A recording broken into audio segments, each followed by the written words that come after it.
Non-electronic hand tools for encaustic. Excerpts from Luscious Lines. There are a number of wonderful tools that can be used when working with encaustic to apply luscious lines and raise dots and marks.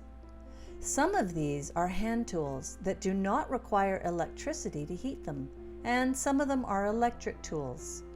In this video, I'm going to talk about some of the hand tools that have traditionally been used with beeswax for hundreds of years.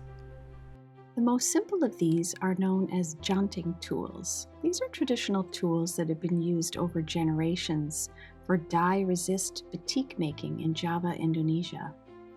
I just love the rough-hewn quality of the tools themselves. They're so beautiful, and I love their simplicity and the handmade craftsmanship of them. You can see that each one has a vessel which is filled with hot wax that's then pulled across the painted surface of your painting.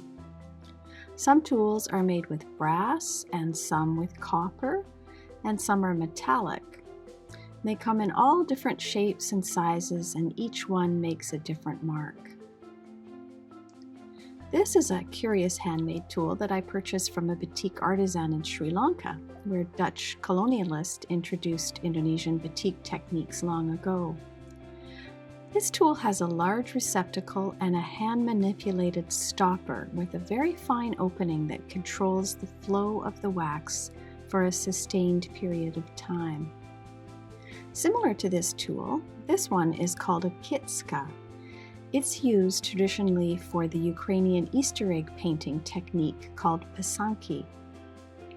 This batik-like technique uses Kitskas to apply hot wax to eggs, layer upon layer, and then they're dyed successively with bright colors, and they produce these incredibly beautiful and intricately decorated eggs. You can see that I use a seamstress's T-pin to start and stop the flow of the wax from the pen tool.